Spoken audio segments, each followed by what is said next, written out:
There always has to be something wrong, dude. I never know when it's actually live. Is it live now? I believe so. I believe so.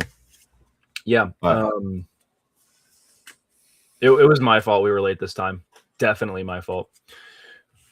But it's not playing some Rocket League. Wake me up when he goes live. This is your problem, Ben. You're always playing some Rocket League. Freaking Rocket Leaguers, dude. It's my fault that we're late today, but it's also not my fault.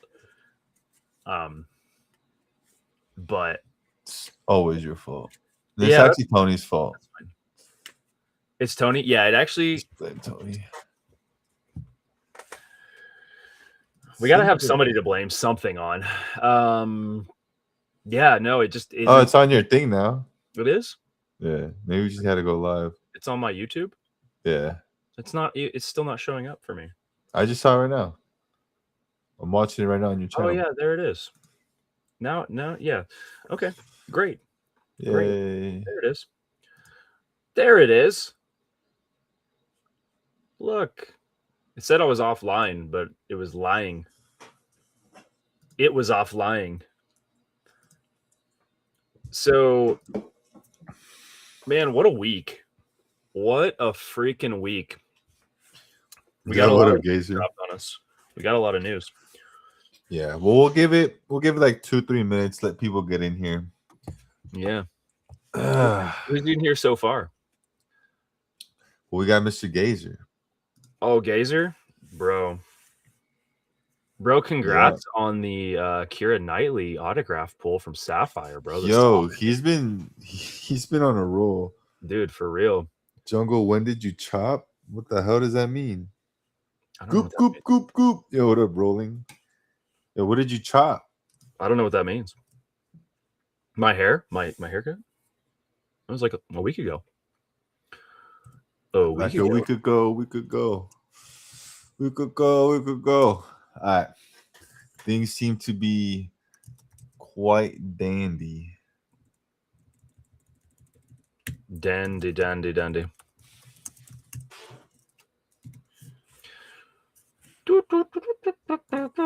right. I did my part. Oh, is that what we're calling it? We're calling it a chop. I got chopped like just mostly on the sides. I guess it was like a week and a half ago now.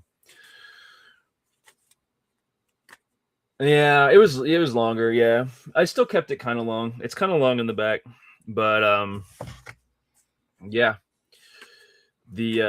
I've got a barber here in town. I don't have to go very far at all. I can sit on my phone and be like, "Oh, he's got some. I'll go in."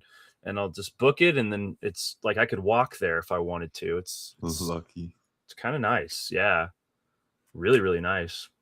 I live in like a small town, just right outside of a bigger college town, and so if I need other things, I can go down into that town, and it's close. But there's like, I don't really need to leave my house very much, so it's kind of cool. Nice. That's nice. It's Let me nice. see if I can pull up. Dude, I still can't believe we're a year behind on a lot of these freaking sets, man. I keep typing in the wrong year. Oh, I know. Topps is the worst with that. They've been doing that for years. Really? Yeah. It's not new? Oh, it's not new at all. No. Oh, they've always been behind? 100%. Yeah. 100%. Yeah, it'll be 2025 and you're getting 24 chrome basketball, or whatever. Yeah. Yeah, it's been like that. There's also, like, I think with sports, like, at least for the way that I perceived it back in the day, was that they specifically waited for there to be stats that they could put on the backs of the cards for that year. So it was like, it made sense that you let them go into the next year. And it's like almost like a recap of the year before, a summary. Like the card set itself was like a memorandum of the year prior. So yeah, something of that sort. All right. Well, just to start things off, it's not breaking news, but it is news. and some of you might know. But this page has appeared on the Topps website. Not much. Now, last week, I don't know. I don't know if it was last week or the week before that. We did go over a ton of leaks. We went over box art, some potential checklist characters, some new inserts, and all that good shit. But as far as an official pre-order date is May 4th, which we actually kind of guessed pretty on the nose last time, because May 4th actually falls on a Monday, and usually their pre-orders are between Mondays and Wednesdays. So that being said, it would line up for the actual drop date to be June 3rd. Between June 1st and June 3rd for the actual drop date. Because that is the first Monday or Wednesday of that week. This is Tony and I's birthday set, dude. Are you gonna dome a birthday case? Dude, I would love to. That would be sick. Probably not. Probably not. I will dome likely a box for sure. A mini box or a whole box? No, I'm going for a whole box. Yeah, I'm going for a whole box to dome. Yeah. But yeah. Fun fact: Tony and I have the same birthday, and so we're gonna have to break some birthday boxes. That is for sure. Yeah, that'll probably happen in LA at the end of the month, actually. That's what I was about to say, because this lines up with I don't even know when the freaking con is. When is the con? June. It's at the end of June, right? Yeah. Okay, perfect.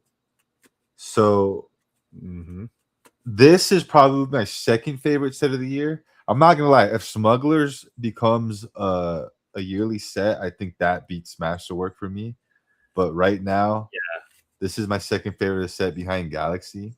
I'm really excited for this. I am just annoyed that I now have to order another 200 Zion mags, but at 75 point now. So this is gonna be it's gonna be a whole different ball game. But it's cool because last year we didn't really go as hard on Masterwork. This year, I'm going crazy. Yeah, Masterwork last year lasted like 3-4 months in terms of like breaking, like frequency. Like people were able to break it for a long time. Yeah, and we're gonna be attempting to do the same. And last year, one of the decisions we had to make was, especially having been in Japan, is like we really kind of chose the Japan set and went down that road. And I know at one point you diverted and you were like going back more into Masterwork. I only broke Masterwork one time, I think, by myself, and then I broke it with you that time when you were here, and that was it. And I haven't gone back to it, and that's because it became so expensive. And this time I really want to be heavy-handed in this as well. It also just looks like a really fun set, and I think, I don't know, I am excited about it as well. I wish they had given us a better landing page. It's hilarious that we got a bunch of leaks and like things and like visuals about it, and then we get this landing page and it's literally just the information, and that's it. Well, remember on the phone earlier I was explaining to you like random links always popping up and stuff. This is what I was talking about right here. These are one of those just random links that someone got alerted on and blessed us with it. But yeah, again, one of my favorite sets of the year. I am very excited. I'm just nervous to see what the price is, because everything every year has been steadily going up. Yeah. So so last year, what was it on drop? Was it 350? I have no idea. I have zero clue. When I first got word that this was going to be like a higher end set, I just completely checked out. I just wasn't there as a seller to really get into stuff like this. You know what I mean? Yeah, totally. Yeah.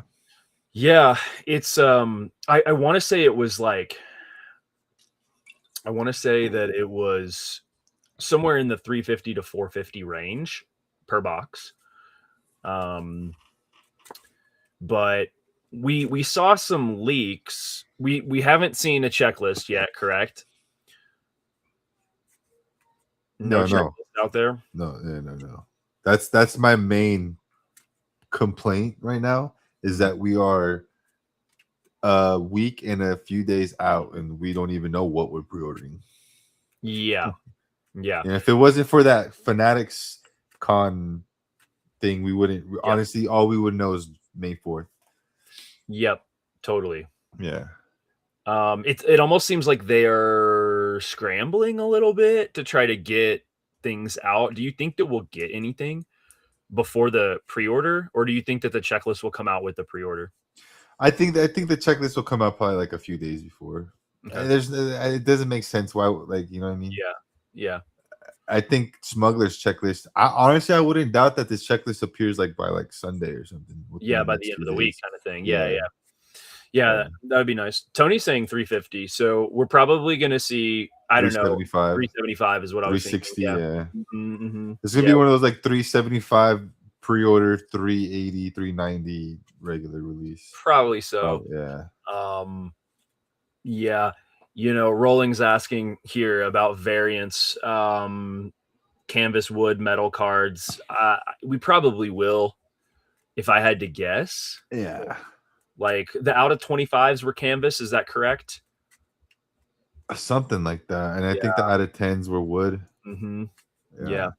I just hope that they there was some weird wood like inserts that were like a little strange last year, where it was like, I wish they would reserve that for just the autos or something like that. What's his? I don't need Ryan Johnson behind the scene. No, we don't. Pictures, no. Please. No, we really don't. It does suck, and I'm glad Smugglers kind of figured that out. But it does suck spending so much money and getting like blaster box inserts. You get what I'm saying? Exactly, 100%. Yeah, I'm right there with you. This is a high end set. We need it to be high end. Everything. Yeah. Like there can't be like, oh well, they'll think this is cool. It's like, no, this is masterwork. Like we want it to be a master set. Like, I don't know. It's having to turn a blind eye to some of the things in the set when it's this expensive just kind of sucks, Yeah. It's like that's not great. And some people may like that stuff, and maybe it's just us that don't really like some of those things. Like, film cells, for example, like you aren't crazy about them. I think it could be cool, especially paired with an auto, especially if it's classic, and there's not that many of them. Yeah. But, then you start looking at the relics and stuff. Like some of the relics, you're like, what is that? Like, what even is that? Like, that's from the control panel, and it's like with the Ray card. It's like, at least give me some game worn. It needs to be game worn, and we're not gonna get that right now. I think, I don't know, the sustainable brain that I have that's like, reuse as many things as you can possibly reuse and recycle. Like, I get the idea of taking like, okay, we had all this material left over when we made their costumes, let's put it into cards. I get that. But it does feel a little disingenuous, like what you're saying, like last week about it. I want it to be game worn, and that's what's cool about like sports, right? It's like authentic game worn stuff. Like, that's cool. The logo man is the chase, like, that's the one of one. Like, that's cool, and then you start looking for, when you have relics, like they could do something like that on down the line, where it's like the coolest part, like Balin Skull's belt buckle that has the crystal. That's the one of one, like that would be cool.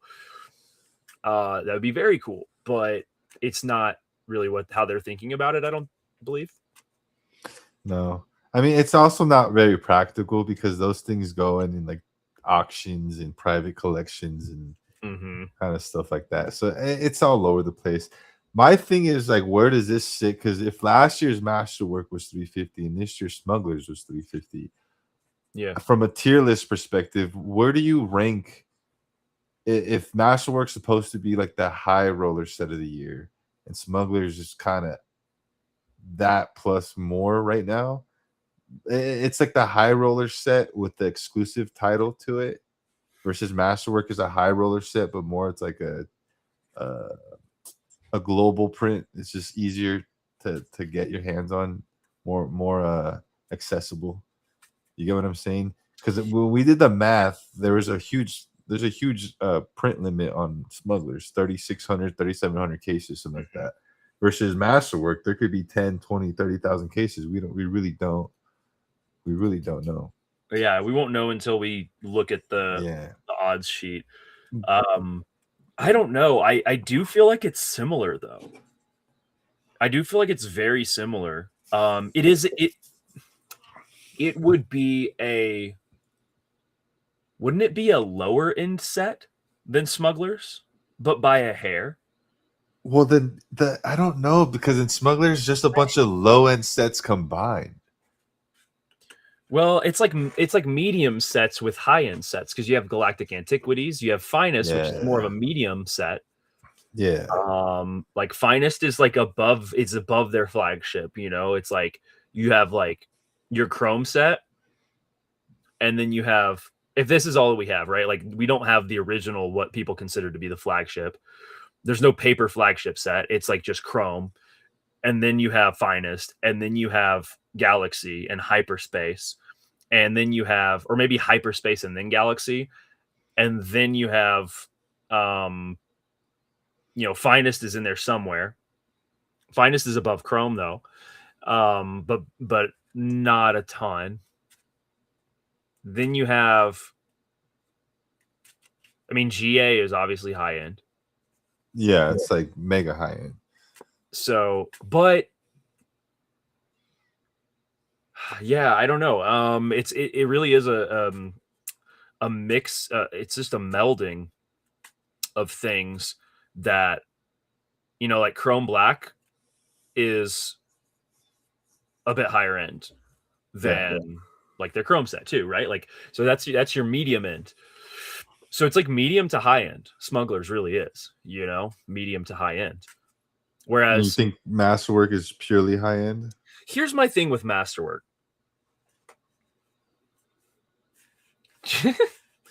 Here's my thing. Masterwork doesn't grade well generally. And that's one of my issues with it. One of my issues with Masterwork is that what keeps it, in my mind, from being genuinely, maybe this is the wrong way to think about it, but this is just this instinct that I have, is like, I can't really grade any of this stuff to take it to the next level. Not really. Whereas like with a Finest set or a Chrome Black set, you can do that. Yeah. With your Chrome stuff, Galaxy, all components of Galaxy, because of that, almost feels higher end to me than Masterwork. But it's not. So it's a weird like wrestling match that I'm doing in my head with it, because what makes Masterwork better, or higher end? Like, because I hear people say that like they don't care about the base cards or the base parallels at all in Masterwork. I don't. Yeah. Well, right. That's not good. That to me is a detractor of like the set being high end as it should be. Yeah.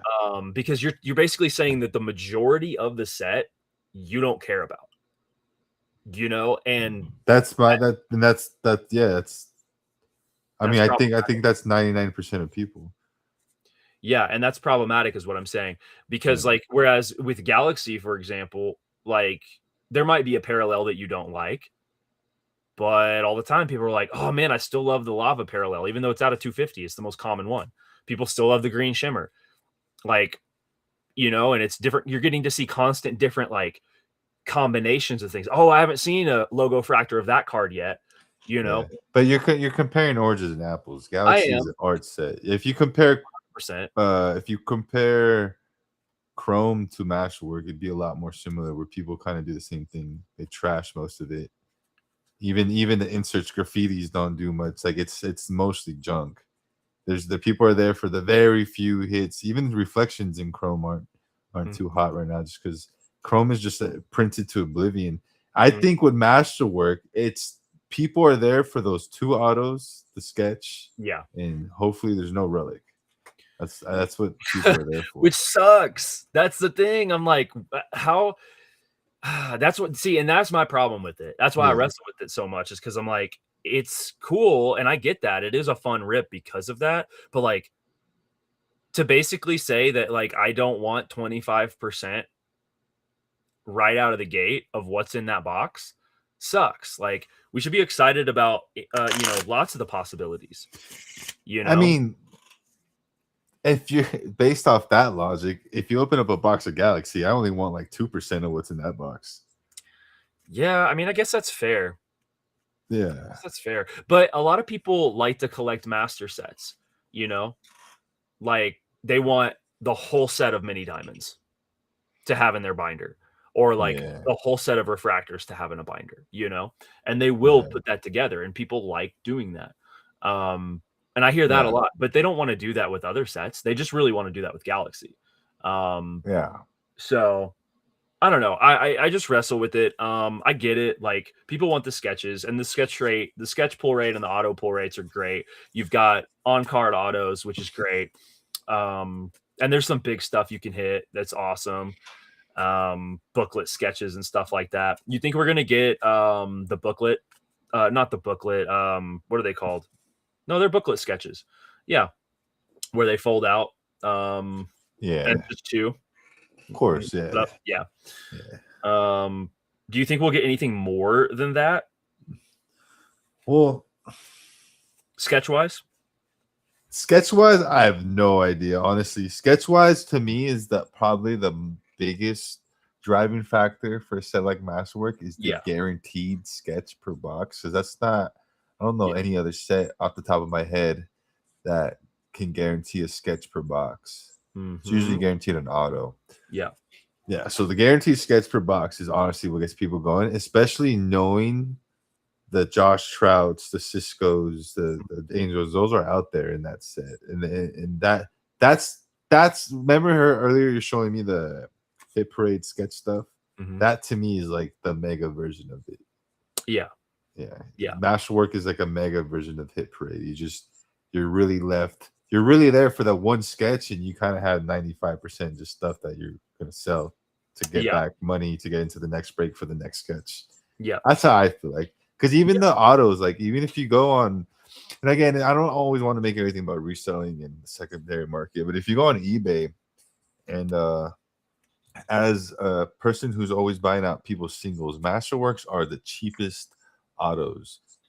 Like a Sabine Masterwork does not hold up to a Sabine Mayo or a Sabine Galaxy or something. Which flies in the face of people's thought process when it comes to on card versus sticker autos, because her sticker autos are going for more, but her Cortosis autos are going for a lot, Well, and I think that's okay. So that's where I kind of want to maybe discuss my deepest feelings about where we're headed to with these autos, and when my stomach is telling me, I just don't.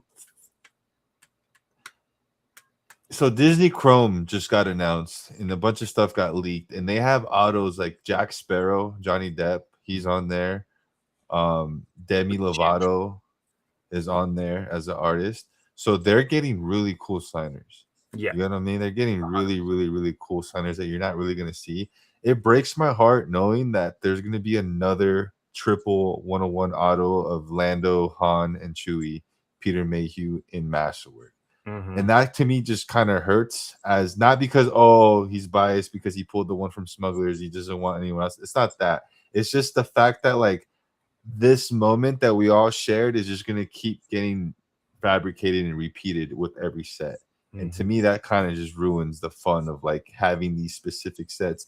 Knowing there's going to be 2 million Zori Bliss on card autos in the market after this fucking set comes out is going to be like, You know what I mean? It's just it's I Yeah. don't know what we're doing here with all these autos. It Mhm. breaks my heart to see that these autos are just getting treated like a business now. And even when you go to conventions, it's just a business now. The Yeah. the the the, the idea to me in auto is like, yo, I went to Target and fucking guess who was buying toilet paper? Hayden Right. fucking Christensen, Right. and he signed my Target receipt. That's a fucking auto. Like, holy shit, that's a Yeah. fucking auto. I had like my greatest auto is I went to a restaurant for whatever, it was a fancy restaurant for whatever celebration we were doing, and I go to the bathroom and Adam Sandler walks in. I run to the table, tell my mom we didn't know what to do. She grabs the menu, takes it out of the flap, and tell him to sign this. And I ran back with the fucking restaurant menu. I was like, "Can you please sign this?" And he was like, "Yeah." Like, that's an auto right now. Now that's not the same as Yeah. if, No, like, I yeah, mean, I paid $400 and waited 6 hours in line and got this. You get what I'm saying? It's not. yeah. It's not the same. So that the whole idea of an Yeah. auto because of the conventions is already like to me. And then Yeah. now every set is gonna have every auto you could possibly want. It's just it hurts. Like the other day, I saw Terry Crews was signing for Deadpool. Mhm. I saw his auto. I'm like, yo, fuck, that's gonna be a pretty penny. I'm thinking like $600-700 for his auto or something. hundred Mhm. bucks, Yep. $100 for a Terry Crews auto. And Yep. to me, I'm like, I don't understand this auto game. Why? Okay, last, last, No, last man. I want to keep go. coming. I want to hear. Last I want to one. hear. I know I I'm have here. this boy. I don't want to give him that names, but they're these guys who are known in the space of Star Wars, and they have really high end Star Wars and Darth Vader superfractors, and they are selling the shoot. They're out of Star Wars. They love Star Wars, but to them, they're like, "Yo, there's no room for growth here. The market's fucked." So they sold their superfractor. Their superfractors sold for $1,300-1,400 PSA 10s on eBay auctions. People are listing Lizzo 101s for 3 grand. Yep. The market's not where like it doesn't make sense. And like the Star Wars cards right now is all just current hype and FOMO and what's live now. And then once people dump it, it's on to the next thing. So for me to want to invest in this triple auto, that double auto, that Mhm. makes zero sense because next year every set's gonna have the same exact Mhm. ones. Instead of being metal, this is gonna be fucking, I don't know, Lego plastic. I just it's you know what I mean? Yeah. I do think that you are a different type of perspective when it comes to those things. I do agree that those experiences with like getting an autograph from somebody that you randomly run into is really cool. But there's all kinds of stories that can be made. Like I have never personally run into somebody famous like that Yeah, unless I was intentionally going to meet them.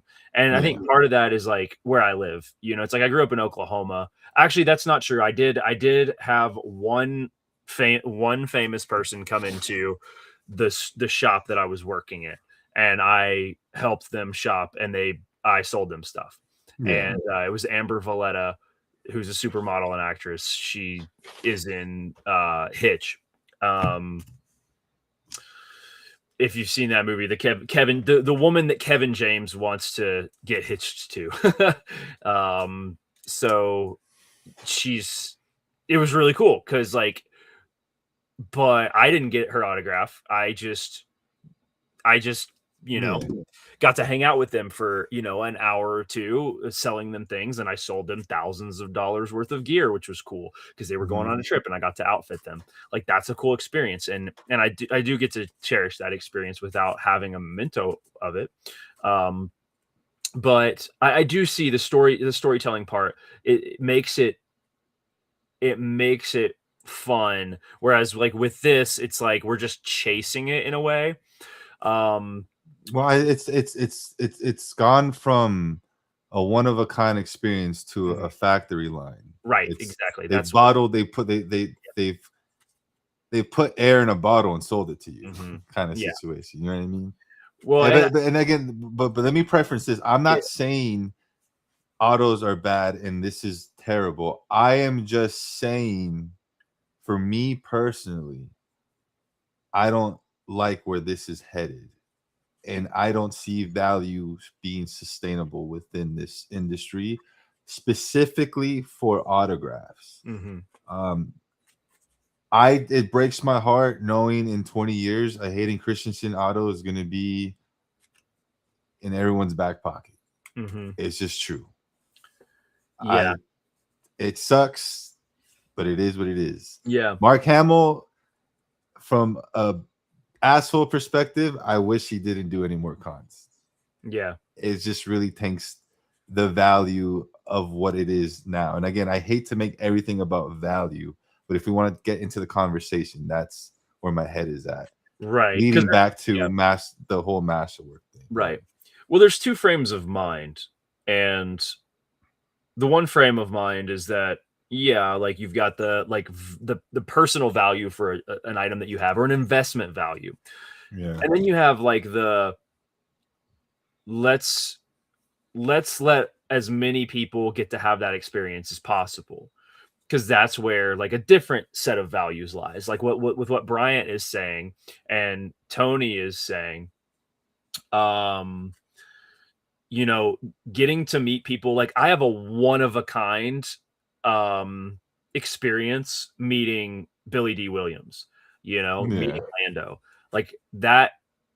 And I don't even have the auto for myself. I But didn't even get an auto for myself. Like, it was a free experience. well, no. I got it for the Sketchograph series, and one of the guys in the community has it, you know, and I just got one because they were expensive, you know. But what I got to take away was this awesome encounter and conversation with Billy D. Williams, you know, that's what I got out of it, value wise, for me.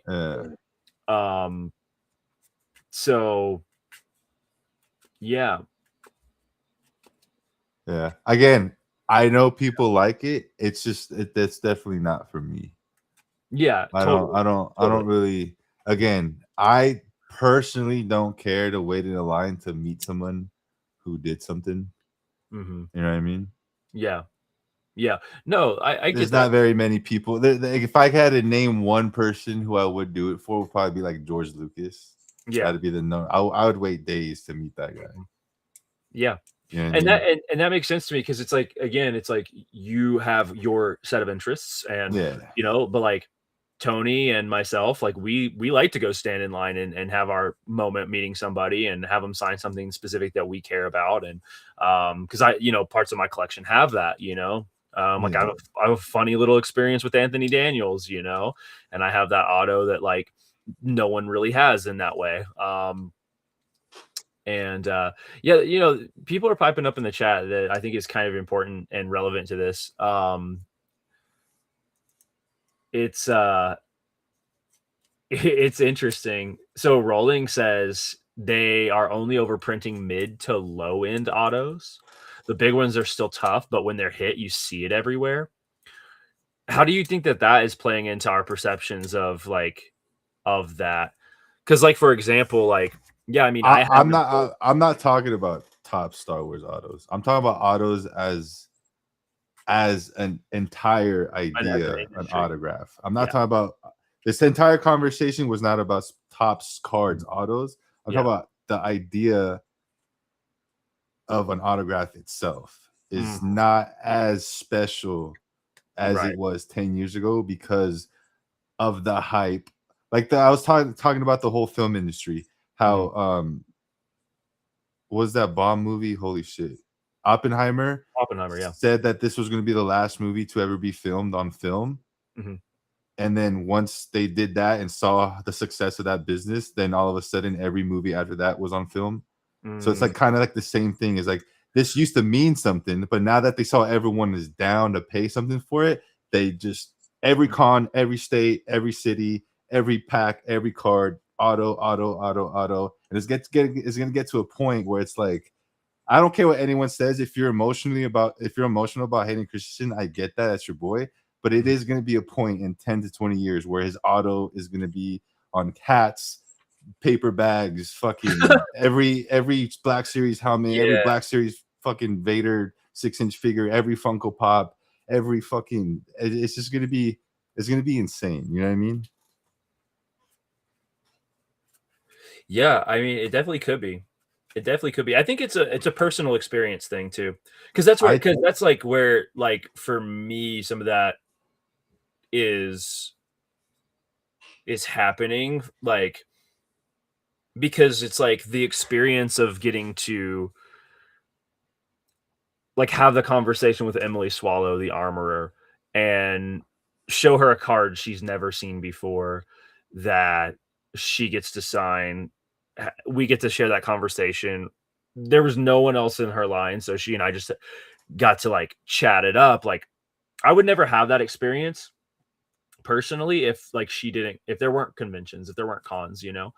And then it kind of also ties back and I want to tie this back to masterwork because again, and this is I think this is it has to do with me and like valuing experience.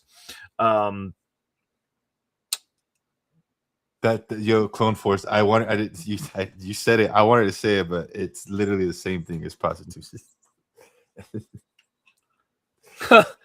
that's wild. That's wild. That's wild. We should bring that up. Well, what's more valuable? You getting a girl's number because she likes you, or you getting a girl's number because you paid her? That's pretty different. That's pretty different because that's actual prostitution, whereas these people are No, I'm not saying they're prostitute. I'm just saying the idea is the same as just like paid to win. oh my gosh, that's a huge leap in logic for me. But um, the product is not the same. The product is not the same. What I was saying about Masterwork is that like the two autos that I have that are in my display case, every time I see those autos, I don't so much think of, oh, cool, I have a Sabine auto and a Shin auto. It's like, oh, I pulled those with my friends at a convention when we were like each taking a mini box out of a Masterwork box. And to me, it ties directly back to the experiences that I'm having with my friends. And so that's like, at least for me, that's where the value is. So whether or not I could Yeah, buy one on eBay at $85 or not, like I wouldn't do that because I want to have the experience of finding it when we're all together kind of thing. So that's why I don't rip a ton of stuff by myself. I only really I save it up and I rip with you guys. So yeah. And I guess not to say in a bad way. It all leads to, I guess, it's just emotional for most people because mhm. I have that Yeah. problem of having an emotional attachment to these kind of things. To me, Mhm. my brain just goes straight logic, and Yeah. it just doesn't compute most of the time. Yeah. Versus, I know people are like, "Well, you just never experienced." I'm like, I experienced it. I just didn't experience what you experienced. Right. You get what I'm saying? Yeah, 100%. Yep. yeah. 100%. And Because that's I why people experience it here, you're experiencing it here. right. That's a whole different experience. Mhm. Yeah. Yep. Exactly. Exactly. Um, Tony says, "Yeah, I used to think like that too until I started getting my first autos at shows and talking to these people changes everything. It's more about the experience and not just the auto." See, and that's what I'm saying too. That's actually my perspective on it as well. But I share it's that. I don't know how to explain it without sounding like a cockhead. But it just sounds like made up. It's like ultimately who cares is what I'm trying Mhm. to say. Is my point. Like Yeah, that's me personally, and yeah, that's like how I look at it. Like, okay, I did right. this, and what? Well, Yep. I still got bills today. I still got a street. You know what I mean? That's how my Sure. brain goes. It's like, all Sure, right, sure, sure. like Yeah, like you're it being just keep telling me all these being reasons, and pragmatic. my brain goes, Yeah. and then what? You know Yeah, what I you're mean? being pragmatic for sure. Yeah, And I get that. It's pragmatism versus sentimentality. yeah, And that's like a mindset thing. So there's a wiring. Some people are more wired for sentimentality. And it's a spectrum. Some people are more wired towards pragmatism. And you're more wired for pragmatism. It doesn't mean that you can't still be sentimental because you can be. Um, but yeah, I mean, I totally get it. I can flip the switch. I can be like, I need to be pragmatic, and that is all right now. So I need to like not let that stuff. So like whenever I'm breaking, for example, whenever I'm ripping stuff for other people, I make sure that I put myself in that pragmatist mindset because I get to have a good time like finding stuff, but I don't get attached to things either, and I can easily ship them out and get them out of my hand to the rightful owner. You know, there's been some times where I was like connected emotionally and was sentimental while I was ripping, and I had to like rip myself away from stuff, you know. Yeah. So you know you can protect yourself by being pragmatic, you know, not getting attached to things emotionally. So, but there's a time and a place, right? So it's like when you go meet Mark Hamill at the end of June, and this is what Bryant's saying, So you're you want me gonna to be honest with that? go ahead. I'm only meeting him to flip whatever I get signed. Yeah, and that's fine. Yeah. I think that like my encouragement to you, I don't know what they're gonna say or whatever, but my encouragement to you would be let that be what it is. Also, like cherish that interaction with him. You know what I mean? Like My soul won't let me. It's a paid for interaction. My soul won't let me. that's I would crazy. take I That's would enjoy it crazy. as in this was a great moment, but I cannot Yeah. like go like, oh my god, he likes me so much. It's like going to a strip No, club and you're see, like, and oh, that's she like likes not me. Like that's what? not how Huh? I see it. Like, because even if it's paid for, like Yeah. that doesn't mean that it's lifeless, you know, or soulless. Yeah. Because I've had some really genuine, like beautiful interactions with people, even though there was money involved, right? Yeah. So, you know, people trying to get me to leave Lando. It's like, yeah, I paid for it, but we were having a genuine conversation. It doesn't take that away from it. You know what I Yeah. mean? Like his handler was trying to get me to move along, and Lando was like, nah, like I want to have this moment with this human Yeah. that we connected about this artwork, and I wanted to share this. And like, and I had a But similar moment with Ivana, and there's some and a similar moment with Daniel Logan, yeah. you know. So now there's So do others you that not give people who spend a lot of money in your shop a good experience? I mean, I try to for sure. So would you give them the same But experience if they didn't just drop $3,000 in your shop? well, okay, so That's exactly. See, you get where I'm headed towards, well, though. no, I do. I will say this: Yeah, I have close and personal interactions with people in and outside of my stream yeah, because I was doing that. yeah. Yes, there's money. It doesn't make it soulless though. Like I have genuine connections with people in the community No, too. of course, of You know what I course. mean? Yeah, So it doesn't take that away from, you know, the business can be happening while there are it's like both can happen at the same time is what I'm saying, yeah, yeah, you know. yeah. Clone Force, I appreciate you saying that, bro. Yeah, Clone Force actually probably does spin the least. There's a few people that loiter in my stream nearly every night, and like I try to connect with them on the same level. Oh, of And course. Yeah. I'm not and saying just because you don't spend money, you don't deserve to get treated well. I was just from now on, my point of bringing that up was that I personally like if I go into someone's stream and drop $1,000 and they start like being super nice to me, I almost kind of get like a gut like feeling because it's like I know you're just saying that because of what I just did. It doesn't feel authentic to me. So it's like that's the same way I feel like again I go meet Mark Hamill goes, oh, nice hat. It's like I don't know if he really meant that or if it's just next. You know what gotcha, I mean? Like gotcha. you know what I I mean? found that if I have something pre-prepared to say or to ask a question, I personally as the person that like my interaction with Katie Sackhoff, like I just said thank you and just went on with my way. You know what I Yeah. mean?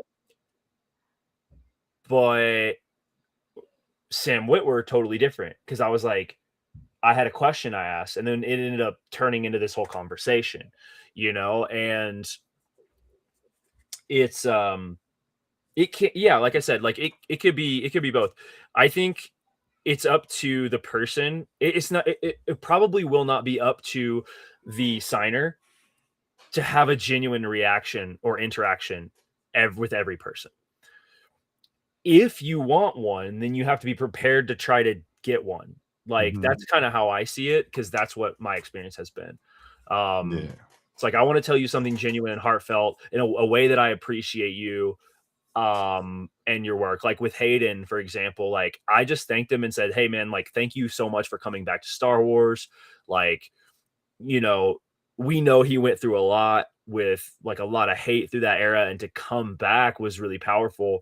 And then to be in projects again has been really important to a lot of us. And so, you know, being able to like in person just be like, "Hey, look, man, like thank you so much for doing that. Like I really appreciate you." That for me means a lot as a Mm-hmm. fan to have that avenue to be able to do that. It's just something that matters to me. And that's me getting into my sentimental side. That's my Yeah. sentimental mindset, right? That's my empathetic, like caring, like very human connection part of me, you know? Um, there's also the pragmatist in me that's like, I should have had two things to sign, and next time I probably will. One I'm gonna sell and one I'm gonna keep, you know, and when I have more money, I'll probably do that. You know, because people I've had $1,000 offer on this card. You know what I mean? Mm-hmm. And I wanted to sell it for sure. And it would have made sense pragmatically to sell that card. But my hand was still closed on it like this, you know, and I couldn't do it. So, you know, in hindsight, it's like in hindsight, my pragmatic brain spoke up and I bought two of these. And so I'm going to sell one and I'm going to keep one on the next interaction, you know? And I might even sell both since I still have the original one. And I don't really need both, you know? Yeah. Um it's service versus hospitality. Service is what they do for you. Hospitality is how they make you feel. Rolling with some wisdom. With some wisdom. Yeah, Benjamin says that's pretty much what I said to him when I met him talking about Hayden. He was super thankful. I'll remember that moment forever. Yeah, same, you know. And my experience with Hayden is also tied into my friendships with like, you know, everybody in the community now. I mean, with Steven, with Tony, with Victoria, with Ryan, you know, with so many people, Lex, and the list goes on and on and on, you know. And it means some that's why this is hard for me to sell. And it's because I value the relationships that was a vehicle for, you Yeah. know. So basically you're wrong and you need to cry with Mark Hamill. I'm playing. But I am excited to I want to tell him that I hated Luke Skywalker, but I love the Joker. Yeah, his Joker shit's crazy. It's crazy, yeah. Yeah.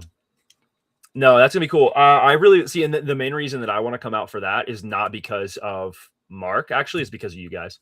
Like, I want Yeah. to come out there and hang out with y'all, and I think it'll be super fun. And Bryant definitely is pushing me over the edge to come out. So, it's really all about Bryant at this point. He comes into my stream, flatters me about my eyes, and he's probably gonna kidnap me when I get to LA. Tony and Rolling, they both are like, yeah, Hayden's the best auto experience. The memory is wild. Like in January this year, first thing he said to me was, "You still doing YouTube videos?" And genuinely caring is crazy. He has a capacity for caring that I think is beyond like a lot of other people to like remember and care about individual people. I think that's like one of his talents, one of his gifts. You won't see that probably with others. Um, but yeah, I mean, that's definitely not everyone. Like I've had some bad experiences too, standing in line Yeah. and like the Palps, dude, the Palps like straight Imperial Royal guarded me, dude. And I basically despise Ian McDermott now. A He's piece just of me old. died when I met Ian McDermott. A piece of me died, and his autograph sucks. I'm playing. I'm just trolling. I'm trolling. I'm trolling. The hell? So do you think that oh yeah, I mean I definitely see what you're saying with the autographs becoming like almost soulless, but do you think that that then affects the sketch world more? Like does that drive a greater interest do you think long term into art?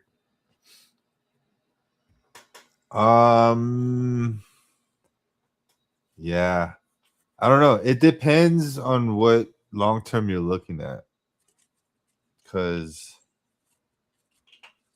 it almost seems like Tops has to rely on Star Wars making shit in order to kind of keep it going. Yeah. So it's 100%. just I don't know. I don't know. Yeah. At the end of the day, as long as people are still buying it, they're gonna still keep making it. So regardless if I think it's gonna Yeah. go to zero or not, it's only time will tell. We've seen it across the other genres. People keep going in on it. People still No. having great experiences with it, you Yeah. know? It's just like I guess the closest thing I could imagine it is like a reprint. Um like Yu-Gi-Oh, the biggest problem with Yu-Gi-Oh right now, and the reason why the value tanks so much is because they keep reprinting every card and every set. So I think that's the kind of like the auto situation is an out of 5 Hayden is in every set. So Yeah. that out of 5 technically just keeps getting reprinted, reprinted, reprinted, reprinted, reprinted, reprinted. So Mhm. eventually there's gonna be like 10,000 sets of out of 5 Haydens. So Mhm. that's 50,000 Haydens that have number 5 on them. That's just how my brain starts working. Sure, sure. Yeah. I one distinction that I've seen made is that different appearances and different card designs affect the desirability of even though it's an out of 5 from one set, doesn't mean that it's gonna be do as well in the next set. And I've seen some people kind of start to argue that, like, well, this one sold for this one, and so here it is. Yeah. And then people are like, that one should have gone for more because that's his like iconic, Nightfall Anakin appearance, and that's a better card, and therefore, you know what I mean? Like literally being That like, yeah, that's where I say those people are again getting emotional about. Oh, that's my favorite scene. Again, to yep, me, it's more like inflation cash. Doesn't matter who's your favorite president. There's too many of them, so inflation's up. You get what I mean? yeah, It's like it doesn't emotionally doesn't matter. It's just a fact that there's just too many of this specific. It doesn't matter if it's from this scene, that scene. What what puts the value is the serialized 5/5. So it's like mm-hmm, you get what I'm saying? So what you guys are kind of talking about where it works more is in vintage stuff and then Galaxy. But mm-hmm, when it comes to the PNG stuff, I see no real value. mm-hmm. No real value. And I think Tops is trying to like kind of fix that by adding the debut medallions because now there's like the rookie chase of everybody. So 100%. that yeah. Yep. Well, and yeah, Tony said, yeah, Padme images and Leia images can affect the price. Yeah, because that's legitimately happening in the But market. that's not autos though. Yeah, 100%. Yeah, we're talking about autos. Yeah. No, that's what we're talking about. He's talking about autos? Yeah, he is. Oh, Yeah. yeah.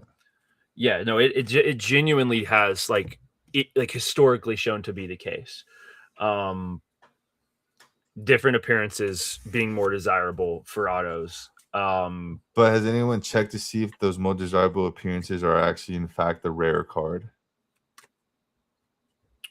Um well, I think just based on the demand of it, then that goes up, right?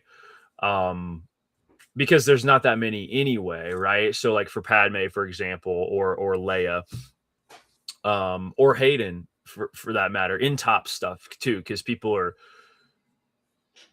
will pay more for a tops card than they will like a signed, 5x7 or whatever it is, or 8.5x11 Yeah. photo, even if it's authentic. So So then we're not buying autos, we're buying the photo.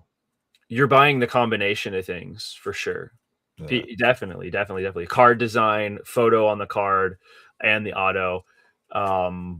Auto variation affects it, with like Natalie Portman, for example, when she does her full auto, it's more desirable. But yeah. And the reality is, if we didn't have, so Clone Force says, I love BP's mindset and how he views it all logistically. The reality is, the market wouldn't have nearly as much value in it if people weren't sentimental. Like the whole thing wouldn't even exist because it wouldn't make any sense, right? Collecting doesn't make sense. Like if you view it in the long game, you really look at it, Yeah. none of it makes any sense. Like, but that's only in the perspective of Star Wars, and that brings back my point: is Star Wars specifically is a different category amongst the rest, because this doesn't happen in other categories. In what do you mean? Pokemon, Yu-Gi-Oh, it's not sentimental; it's numbers, all numbers. Most of the card game, sports, and wrestling, everything's all numbers, number based. That's why everybody's, as a recent, kind of getting out of Star Wars, is because the numbers aren't strong. The emotion is there. Yeah. Don't get me wrong. People are emotionally buying things. Like, oh my God, I got my but again, I'm trying to bring you guys out of the bubble and see it from up here, because it's very emotional down here. I get that, but once you kind of get a bird's eye view and kind of see and compare it to what other things are going on, it's not sustainable. I'm telling you guys right now, it's not sustainable, and emotionally it makes sense. But it could stay. It could stay that way forever. You know what I mean? It could stay that way forever because people have their favorite characters, their stories, the connection to, oh, this was my dad's favorite character, so I found this card. Like to me, if I was very emotional, I would have bought all the Lizzos people were trying to sell me for $700, $1,000, $1,500. But I told everyone, like, you guys are stupid for even trying to sell me that for that price. That's a fucking Lizzo autograph. Right. You guys are trying to triple charge me because you guys think I'm an idiot emotional enough to buy this right now, and I don't like that. Right. So I told everyone, get this out of my face. I don't even want your card right now. So that's what I'm trying to say. Is it's too emotional too. It's kind of clouding the actual. Again, I'm here thinking numbers wise. Totally. A lot of people are throwing their money and receiving emotions, aren't happy about that. That's fine. Yeah, totally. I'm trying to build up stuff. You know what I'm saying? Totally. So I can't get caught up like 100%. You know how many I love showing people my PC because people don't dead ass believe me, but this is my PC right here. That's my entire PC. And half of this is ready to get sold in the next few weeks because I'm overlooking at it. So it's everything in here is not. I didn't buy it emotionally. It's all doubled and tripled in value. You get what I'm saying? 100%. So I don't know. Well, and so my thing is too, I can see that would negatively affect you into becoming more pragmatic because of the people coming at you with the Lizzos. Like I'd be in your shoes too. I'd be, get out of my face. You know what I mean? Yeah. Oh my gosh, this is like making me think of this like this other recent situation that happened, where, because I mean, dude, like I'm with you in terms of the pragmatic part as well. Like you don't see me collecting that much. You know what I mean? Like you're looking at my PC as well. You know what I mean? Like, and it's small. I have a family that I'm running everything off of, and my budget is tight and I am pragmatic, and you know what our behind the scenes conversations look like. You see that in me Yeah. as well. But I had this moment happen where someone was new to Star Wars recently. I'm not going to name any names. There's a card, and I guess people were like hating on him for this is where being emotional in this space can be really negative and harmful. This person was offered I think more than triple a previous sale of a similar card, and didn't take it, saying they didn't think it was enough because people were feeding into the emotion and being like, that's like a $10,000 card, don't take any less than 10,000. And then whenever this person like didn't do the market research, like rode that emotional wave, and then was saying I want this, and then they got a I'm trying to explain this without divulging too much information and it embarrassing anyone. I don't want that to happen. But I told the person, I was like, dude, listen, like that would have been the record sale for that character, for that autograph. Like that would be more than triple the record. Like look at the history of sales of that of anything similar. I was like, you should have taken that. You know what I mean? And then that person was like, well, I'm just going to keep it now because I'm pissed off. And I was like, oh, man, like that's a prime example of like everybody got really like emotional, started saying stuff to somebody who's new that wasn't necessarily true without doing their homework. And then that person got like pushed all over the place to the point where now they're just upset and want to keep it. But we like because that person came to us and we were just trying to be like, listen, look at the facts, look at what's going on here, And I was like, yeah, I would have sold that card. You got a great offer, like that was far surpassed the history of what we had seen previously. So yeah, that's a bummer. That's definitely a bummer. Yeah. Because that person came to me and was like, there's so many haters in this space. And I was like, oh, shoot.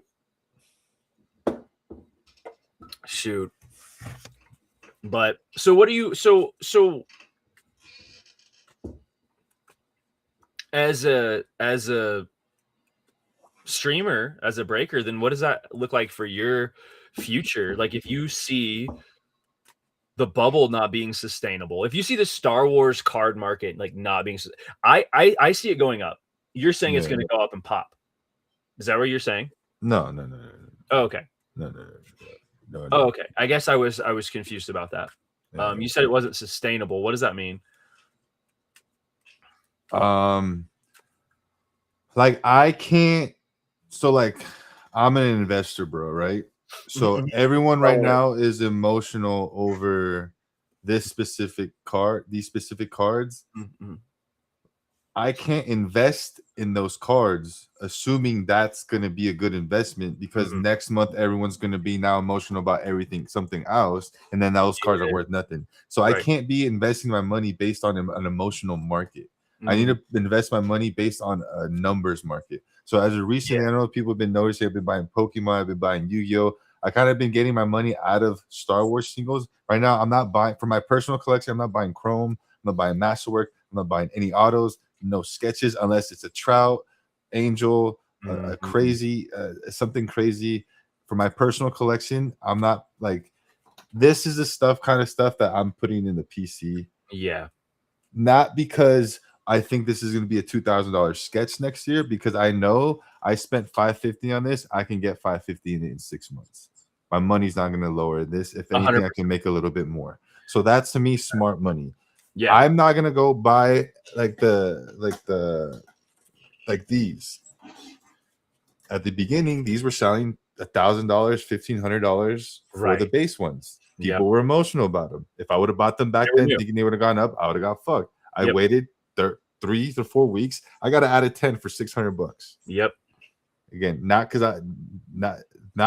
I didn't do it emotional. So that's what I mean Right. by it's not sustainable. Yeah. Yeah. Yeah. Yeah. I can't I be see putting what my you mean. money into an emotional market. So Yeah. right now, Pokemon is showing non-emotion numbers, Mhm. numbers on specific things on Mhm. sealed product, and so is Galaxy. So my money right now is going on sealed Galaxy Yeah. and back to Pokemon and all that other stuff for the foreseeable future until Tops can kind of prove to me that they're not pump and dumping auto sketches every fucking set in the world.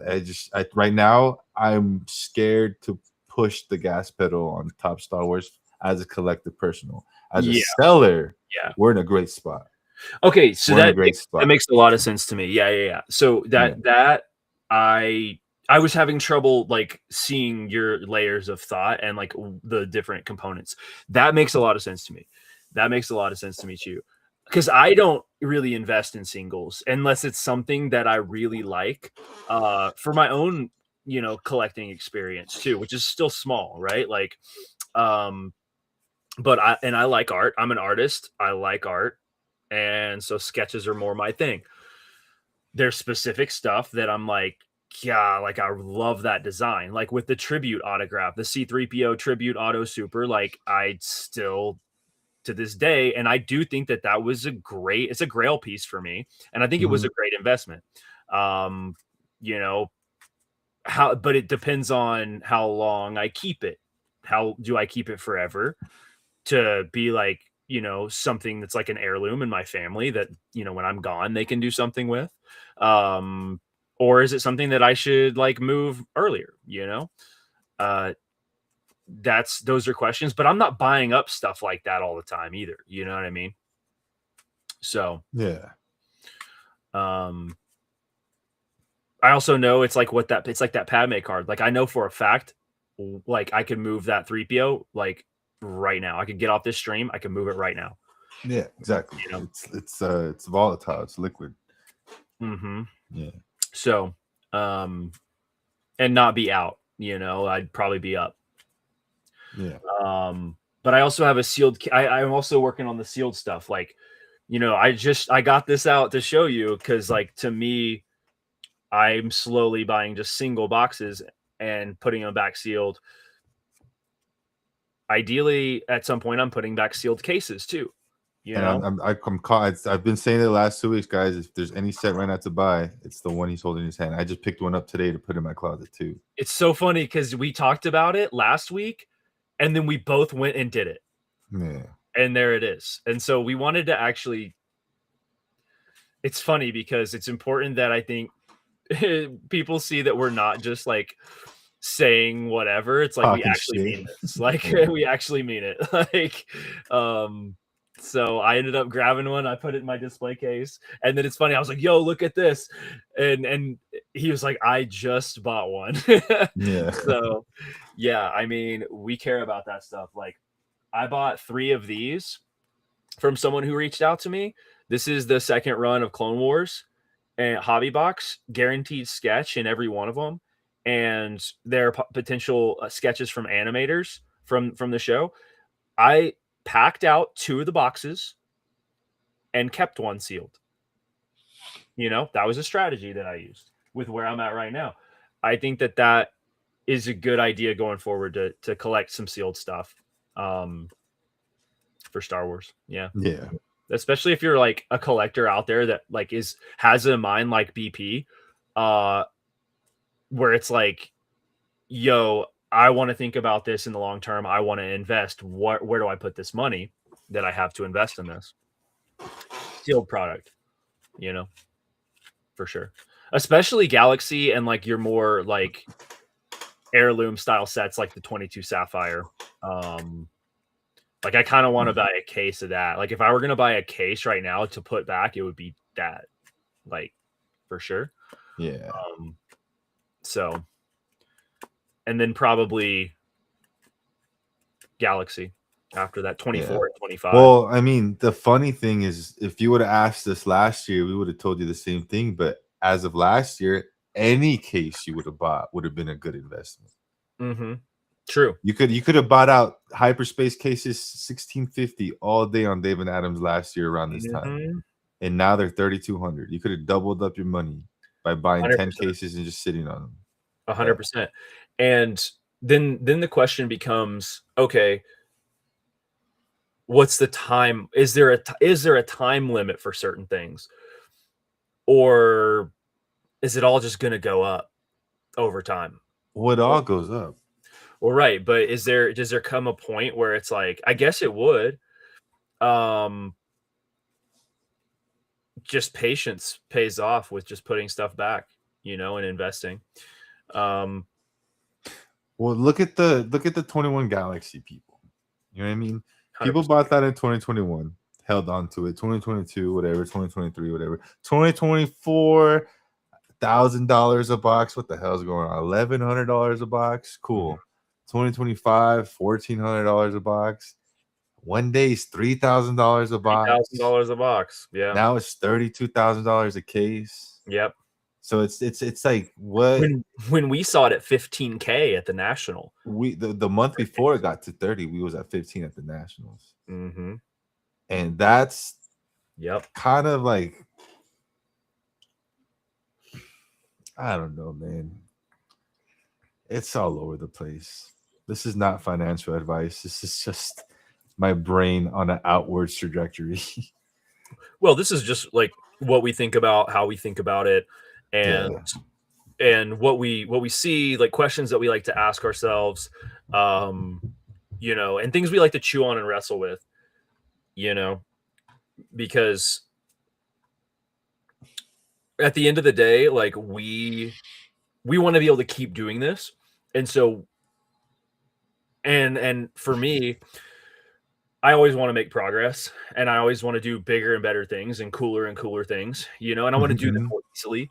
I want the cool things that I do to feel easier so I can enjoy them more and be able to bless the people around me. So the more successful I am, the more crazy, ridiculous stuff I can do, where it's like when I show up at Rebel ScumCon and I'm running a free break every day for the first, 20 people that show up at my table, you just get a free spot and we're gonna just rip live, and like, you know what I mean, stuff like that. Like, just because you came and hang out, like, you just write your name down. You know what I mean? Like, that's your spot. You get a random spot. We'll spin them all at the end, and you all get random spots, and then we'll rip it, and you'll get it. Like, stuff like that. Like, I want to just be able to have fun, and give and be, be generous, and also have fun myself too, and do it more easily. So the more successful that we are in the way that we're thinking about things, the more we get to have those kinds of experiences, So, and I do want to make one thing publicly known is, and I had to tell a lot of people this in person, because it's just, for my mindset, it's all logic, some emotion. I'm not saying I don't feel nothing or ever get tied into an emotional idea. I always do, but it's mostly logic. So when it comes out, it comes out a little like just straightforward and plain, and a little hard to kind of take in. It makes it seem like I'm hating. It makes it seem like I'm maybe negative or don't like. It seems like, does this guy even like Star Wars tops or anything? You know what I mean? I fucking love it, guys. Yeah. I promise you, I'm as excited as you guys about the new set.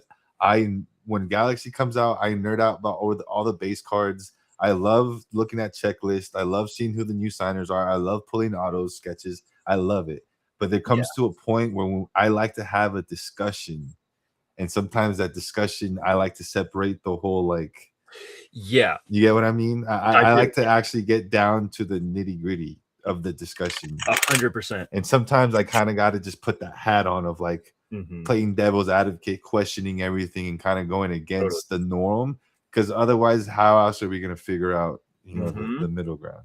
So I do apologize if I come off like, oh, this guy thinks he knows everything. It's not like that. It's just again, it's just a discussion, and I think we're trying to build a platform where we can have these discussions without so much without maybe, like, how do I say it, branding it to myself. You know what I mean? I don't want to be known as the guy that hates conventions and autos. I'm just we're just having the Meanwhile, conversation. he's going to them all the time. Yeah, yeah, exactly. Meanwhile, I'm like, dude, you gonna come to Denver? And he's like, yeah. Yeah, yeah. He hasn't even booked Exactly. anything yet. You know what I mean? At all. But he's like, oh yeah, I want to do that. You know, because it's a prospect of having fun and adventure. And but I think it's important that you say that because not everybody is gonna know that. When you do so, like coming back around is important like that, and saying like, okay, this is the avenue I was talking about this, and here's this component of it, and I think this about this, and then I am like this also, because two truths can happen at the same time. Just because one truth is happening doesn't mean that something else can't also be true simultaneously.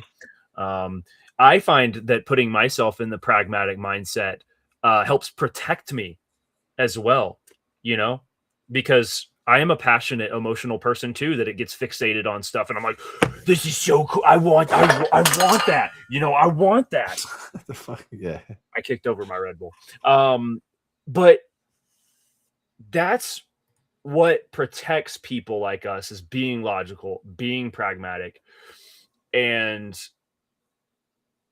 being forward thinkers, like my stream, my business, all of that exists the way that it does and will continue to progress and flourish if I'm pragmatic, you know?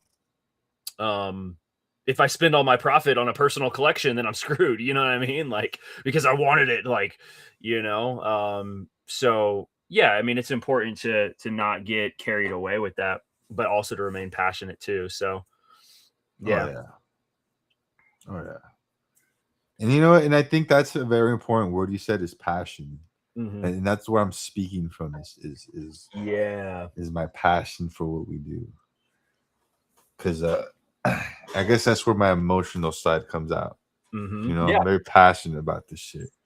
Yeah. And that's great. Like that's important because if you weren't, then it would be soulless. You know what I mean? And it wouldn't be fun. And no one would want to hang out with you because you would suck and be boring.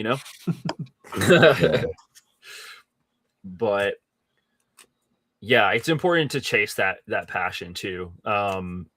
It's like when thinking about, okay, we're getting bigger now. Let's just say a year down the road, maybe even less than that. What are you excited about? You were excited about SpongeBob, so you did SpongeBob. You're excited about Stranger Things, so you did Stranger Things.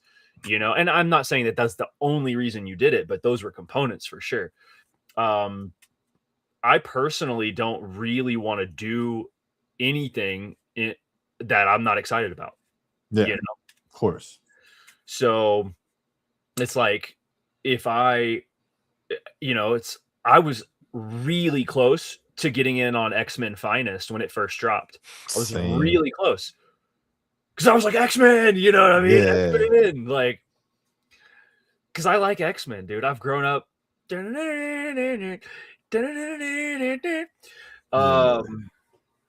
loved that show, dude. And then X-Men 97 was coming out. It was sick, but I never bought it. Because I knew that was emotional. I could have probably done okay with it. It'd probably been fine. Like my local card shop had it, and the owner was talking smack on. He's a terrible product, terrible is horrible. I had to buy it, and I'm like, oh, okay. Trump owns your card shop. Yeah, it's terrible. Muff or Raph. Oh, we need Raph to do his impersonation. It's actually so funny. Yeah, no, I'm very excited about what we've got coming up. And speaking of excitement and passion and pulling things in things happening relationally, like, because that's what I think makes this whole thing go around and makes it more fun. You pulled a pretty massive super just a few days ago. Yeah. Oh yeah. Talk to us about that, dude. What was that? Oh yeah, back to the show, huh? What was that about? Yeah. Back to our regularly scheduled programming.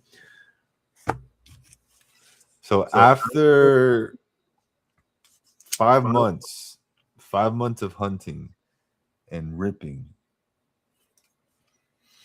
I finally pulled a Galaxy 25 Super. So it took me Yes. 18 cases. Oh, okay. So you're on. It was case 18. Yeah, 17, 18, something like that. I just say 20, so let's just say 20 cases.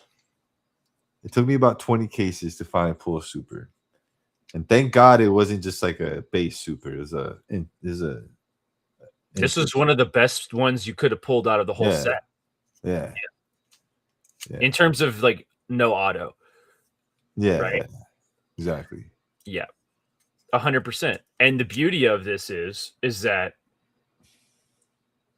this is one of Tony's baby mamas. You know what I mean? One of them. One of them. This is baby mama prime. This is baby mama prime. And this is the main baby mama. So, okay, so walk me through the connections here.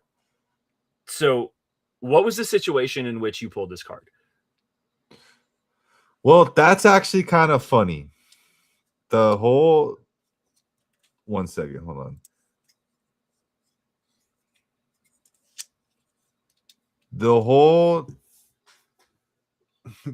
night, it was one of those nights where I got home late from whatever I was doing in the middle of the day, and I was just dead tired. So I laid down for like 20 minutes before I was supposed to go live, and I fell asleep. And I woke up like an hour later. I was supposed to go live like 8:30. It was like 9:30, and I'm like, you know what, dude? Like, at least let me just get on and say hi to these guys. Like, I had a show scheduled, whatever. So I hop on, and I'm there for like 10 minutes, and lo and behold, Gesture pops in, and he's like, I can't sleep. I was like, well, that sucks. You know what I mean? And then we're just talking, and he's like, so what's, and I had a listing because I just got that case from Galaxy from our boy Bennett that me, you, and Tony all got a case from. Yeah, you got the good one. Yeah, he started asking me about the case. I'm like, yeah, it's a fresh case. So he starts doing his thing, and he starts buying boxes. So box 1, box 2, box 3. Dude goes through 5 boxes, and on the 5th box, the last pack of the box had the Shinhari 101. Okay, so he's buying hobby boxes from your shop on Whatnot. So I get on late, 9:30, thinking I'm just gonna hop on for 20 minutes to say hi. This dude has me on till 1 a.m. my time. Yeah, we're on 1 a.m. He ripped through Yu-Gi-Oh! He ripped through Galaxy. He ripped through anything, all the Stranger Things, just anything I had here is ripping. And finally, we got to this, and literally, like,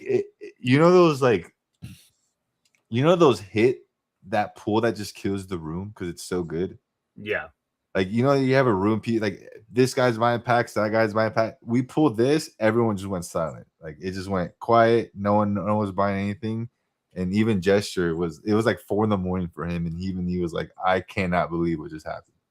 Like, he was in awe. And the first thing he says was like, I can't get too attached because I already know I have to sell it to Tony. And I was like, oh, fuck. But yeah. Well, that's really cool because Gesture pops into my stream. He buys from all 3 of us, right? And he's pulled lots of 101s from Tony's. He spent a lot of time recently in Tony's streams. Hunting on the mail hunt for all the 101s, all the foil fractors, super fractors. And he's pulled several. I don't know what he's at now, but he's at a lot. And so to me, it just seemed really serendipitous and cool to see someone in the community that I don't think anybody's met Gesture IRL. Tony has. Tony has? Okay. But that's because he hand delivered one of the supers recently, right? Yeah. So that did happen. Was that Fear the Dark Side Palpatine? Yeah. So Gesture's hit 2 Fear the Dark Sides. So he's hit 2 of the Fear the Dark Sides. Just 1 in 49,000. That doesn't even make any sense. And it's only from YouTube. Yeah, which is kind of crazy too. It's crazy. And then he's like, this has to go to Tony. Yeah. It's the first thing he said. Yeah. And that's really cool. Gesture's really cool. I pop into his streams because he'll do a single streams on Whatnot. And you guys should follow him on there and buy his singles. He just genuinely cares about the people in this community and he loves it. and that I love that, man. Because there's definitely some. I would consider Gesture to be a whale. He'll come in, he'll buy up like your whole shop, like what he did with BP that night, and then, but he turns around and like just gives love back to the community. You know what I mean? And I just think that that's so cool because like there's lots of whales out there that they don't care. They just want to hit and they'll complain if they don't, you know, and Gesture don't be like that, man. So props. That's really cool. And now it's in its, you know, it's extended stay with Tony. Yeah. I'll say long-term Well, home. Probably go to his grave with him. well, all I gotta say, Jungle, is I finally got you back How'd you get me? because you took my Natalie Portman case. Oh, I you took your did get me back. Superfractor You case. see, it all comes back, dude. It all comes. Nah, I'm just back. kidding. That's the first thing I thought of when I hit this. I was like, yo, this was from that guy. I was like, damn, this could have gone to either Jungle or fucking Tony. That's Or crazy. Tony. No, hey, look, it all balances out. It all balances out. It's all fun and games, man. It is all fun and games. Yeah. Oh, that's great. See, we all won. You know. Yeah. We all. Oh, and then I do want to make official an announcement here while we have you guys here. The triple auto officially sold this week for a cash offer. Well, a cash amount of $10,000. Cash direct deposit. No fees, nothing. So in my head, technically, if this was sold on eBay, that would have been like a $13,000 sale. Because it would have been $10K after fees. So I don't know how everyone look at it. It's a $10,000 sale. If you ask me, I think $10K is a fucking strong number for that card. I can't believe we had the offer all the way up to 16. Unfortunately, we did lose that offer, but $10K for the triple auto, I think that's very healthy for the community. I think we need to figure out a way to post that and get that official number out there. I don't know. What do you guys think? You guys think that's important or no? I think it's important. Yeah, right? I mean, I think it's important that people just see where things are at, and that like that card also. I mean, I think that card, the value will go up. Yeah, guaranteed. Like, so it was a good investment at 10K for whoever bought it. You know, yeah. I think it's a strong number. I also think it's a good buy. It's both. It's like that sweet spot. So yeah. Yeah.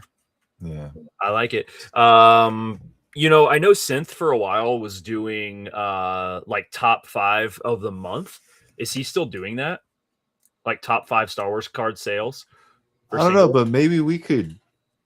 I don't know. Tony just made a good point. I can make one of those really nice, fancy like market update posts, and we could all just post it, share it. I'm down. Yeah. I'll reshare. And at the end of the day, because at the end of the day, that is a really good idea that we can start doing. Because Tony's constantly pulling heat for rolling and fucking, you know what I mean? All those Han autos, that Hayden auto. It's a lot of stuff. And obviously it's not getting sold, but it's still good to like kind of like start officially documenting this stuff. Yeah.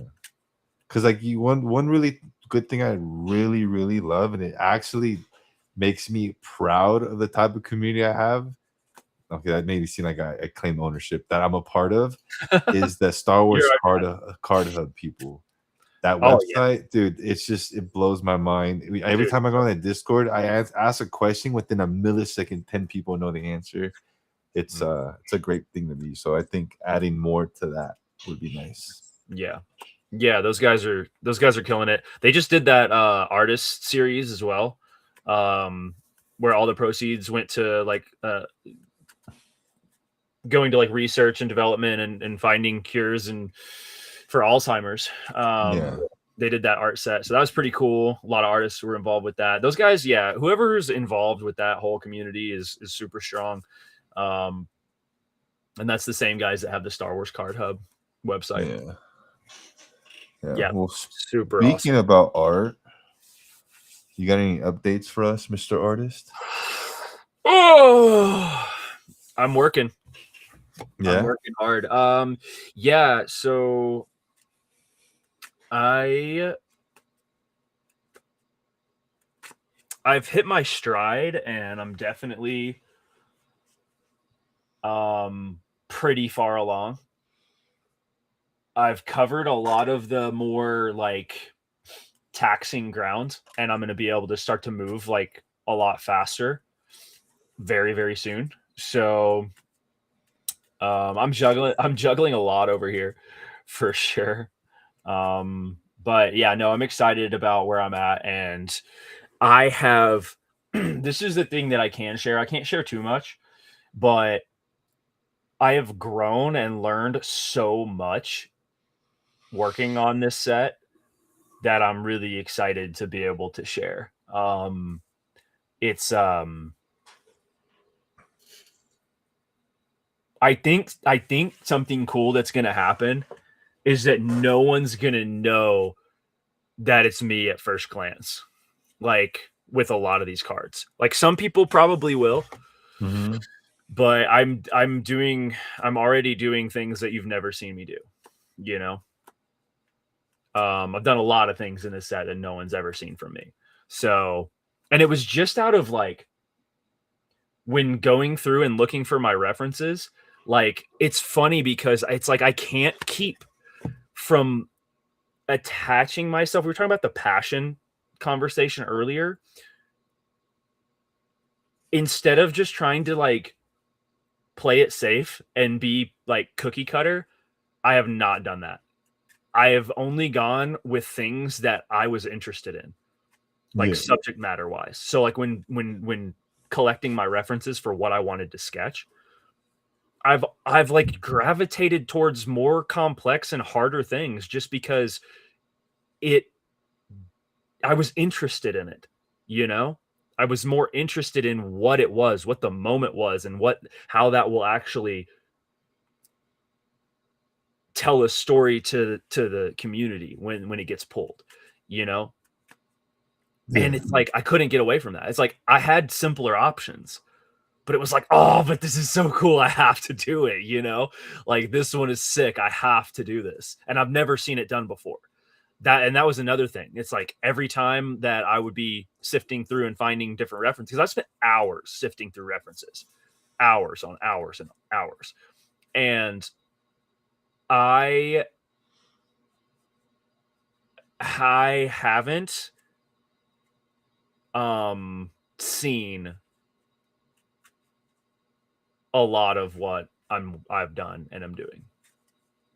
So like in terms of like what No, people I registered in my head. yeah, I got it now. Yeah. yeah. So Yeah, that's so good, yeah. man. It's good to hear. I couldn't get away from that. I was like, I can't just play it safe. I can't just be simple. It has to. This is interesting to me. Yeah. So yeah, for Like better fuck or it. worse, for better or worse, you know, they might be like, what was this guy thinking? No, no, that's not gonna happen. I'm happy with what I've done. I've been able to accomplish some things that took me a little longer.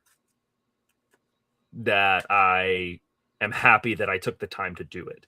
You know, to try it. You know, Yeah. so it ain't easy being steezy. So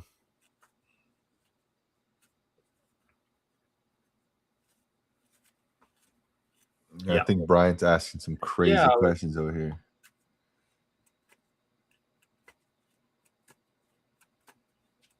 yeah. You want to answer Brian's questions then?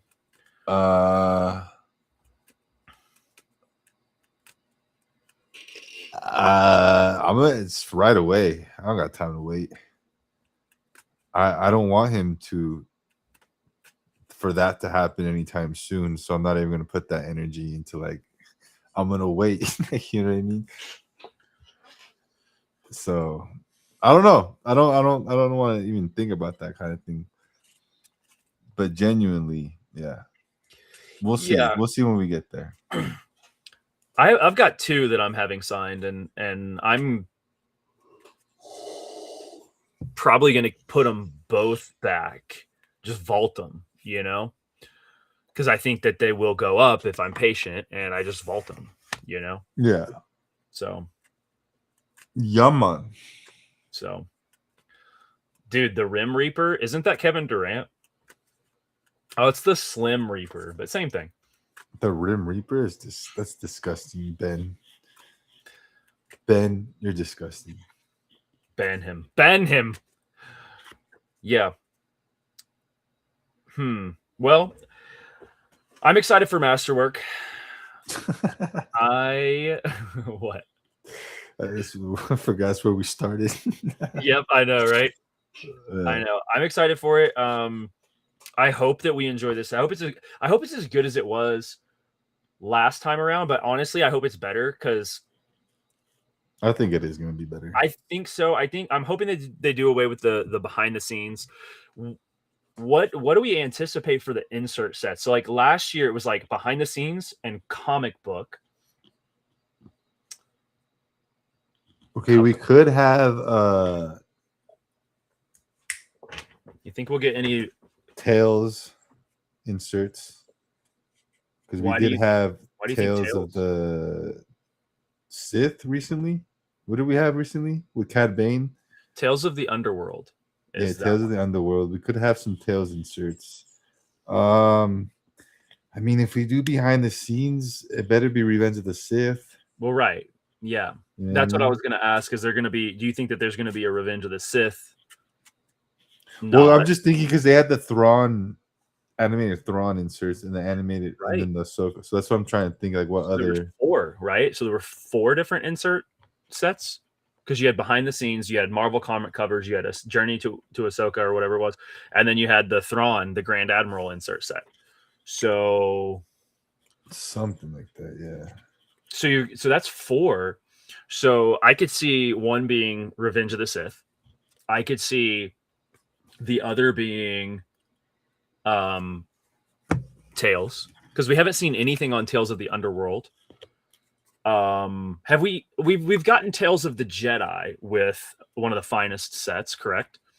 So we've seen with that. The finest 24, 23. It's 23, yeah. Yeah. They did announce the film set relics for sure. So we know we're getting relics. So that takes the place of that relic spot. For sure. Which last year's relics weren't that impressive. Do you think this year's relics are going to be a little more sought after, or do you think it's going to be worse or about the same? I think it's going to be just a different version of the same of mid.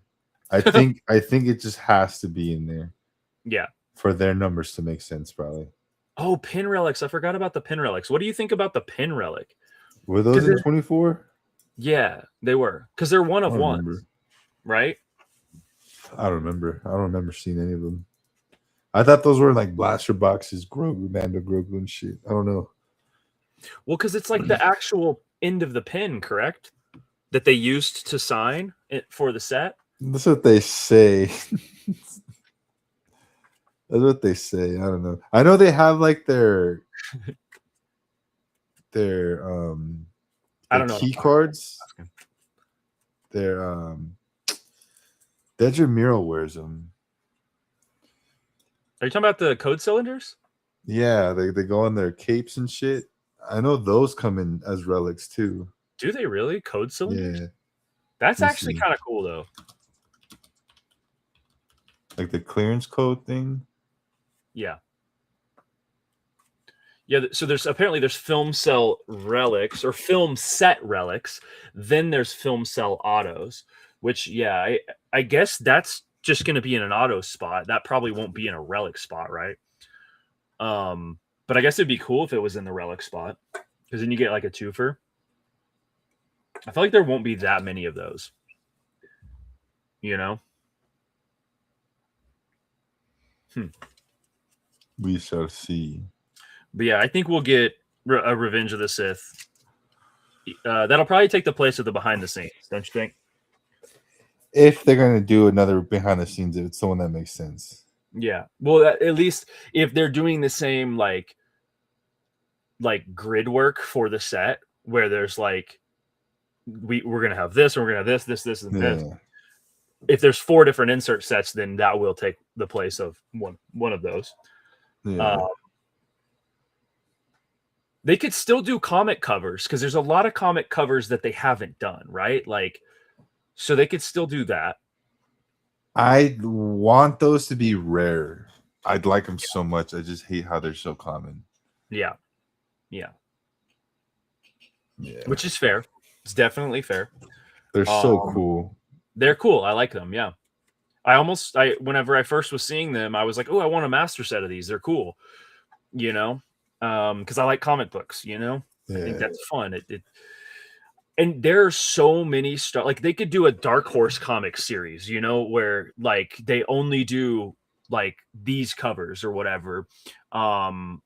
There's so many different like avenues they could take that, because that's basically like a masterwork slot where that is the like in the framework. It's like you always have your comic book spot. That will run out eventually, but they have a lot of room for that not to run out. They have a lot of like runway for that, you know, to continue to add those. But yeah, I don't know. It's all going to come down to who do they want to highlight. Oh, I don't know. Just looking at the relationship. Okay, so let's look at Thrawn and Ahsoka. That was a direct reflection of the Ahsoka series, right? Was that 2 years after? I don't know. What was animated Thrawn? It was both. Yeah. Oh, for both of them, it was both, huh? Mm-hmm. I think so. Yeah. Question. Bryant says, if Natalie were to do cons like the regulars do, would her autos be as rare? No, right? Because she's signing often. Well, yeah, the rarity would go down.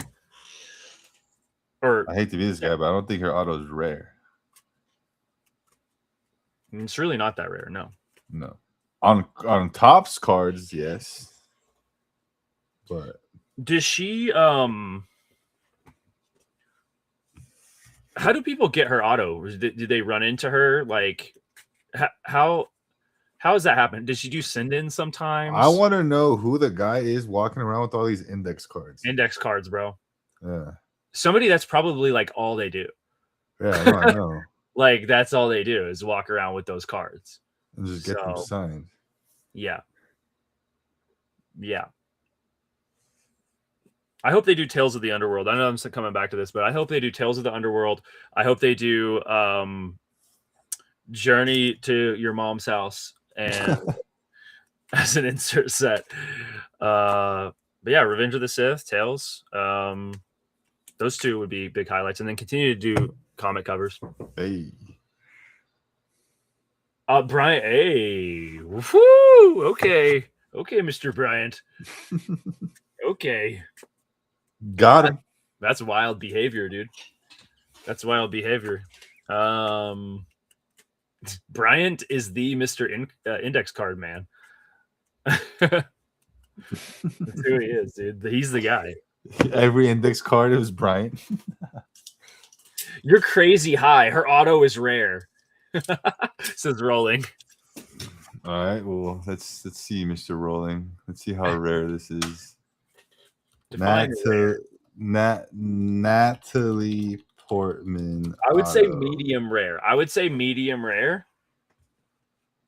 I could buy one right now. I could buy one right now for $75. So I don't know what. On what kind of rare that is. It's on Natalie Portman's Fable book. Natalie Portman's fake, and it's full auto. Natalie Port. You want to see it? Natalie Port. What Fable book? Show this to the class, dude. What?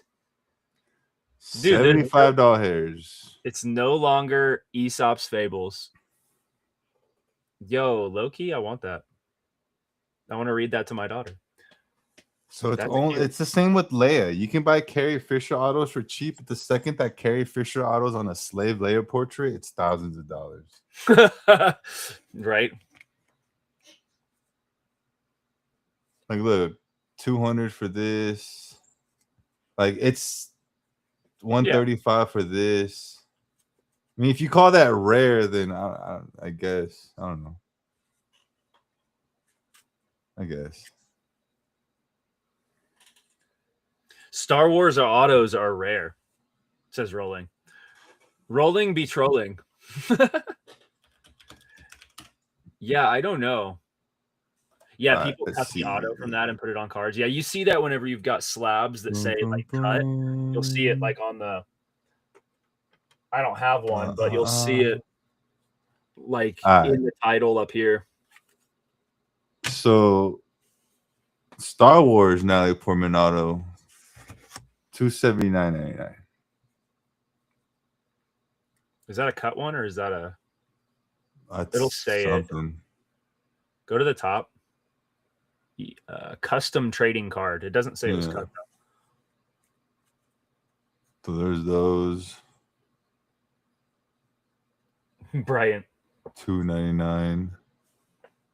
I'll be right back. 303. 350.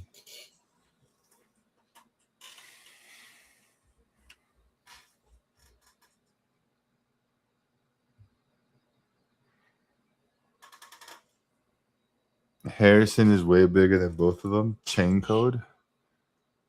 Yeah. It's not real. Oh, look at it.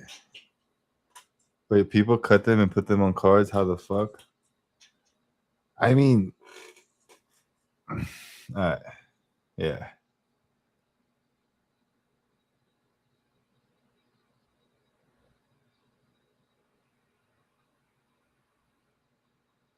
You know what I mean?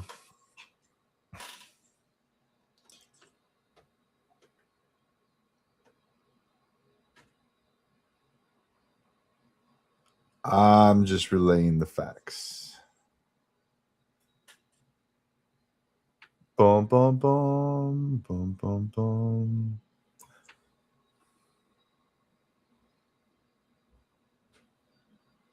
That's cut is a great term. No, like it's a cut piece of cardboard that they glue onto a picture or some shit like that. Damn, dude. Someone did pull one from Galaxy. What year is this? The hell? What the hell? But the that's cut.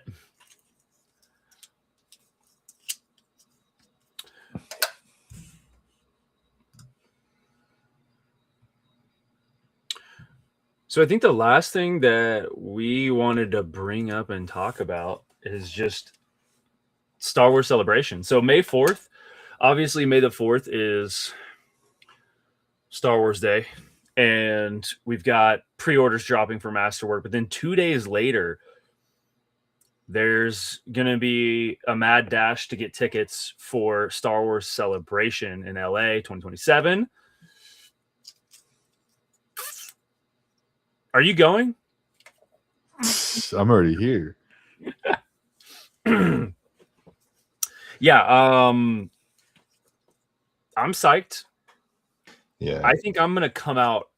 I don't know what it's going to be like with my wife's schedule, but we're going to try to plan it to where I can be out there longer and my mother-in-law can come out and stay. Because my wife will be wrapping up nursing school. Like her last month is like the next couple weeks, basically. It's basically like she's just barely missing celebration. She's pretty pissed about it. She's bummed. She's like wanting to go and like can't because she's gonna be trying to wrap up nursing school. So yeah. Candlelight only, Bryant. Candlelight only. But no, yeah, go ahead. Give me your thoughts on this.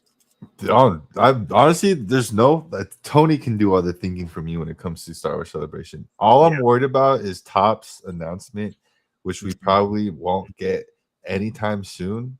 We're probably a year out from even getting any kind of word of what Topps is doing. So I don't want to get too caught up in that wishful thinking, but that is my main concern when it comes to Celebration is my instant report on what's happening with Topps. Like while everyone's probably getting their autos, getting their lines in the panels and getting their hot toys, I'm gonna be at Topps 7 a.m.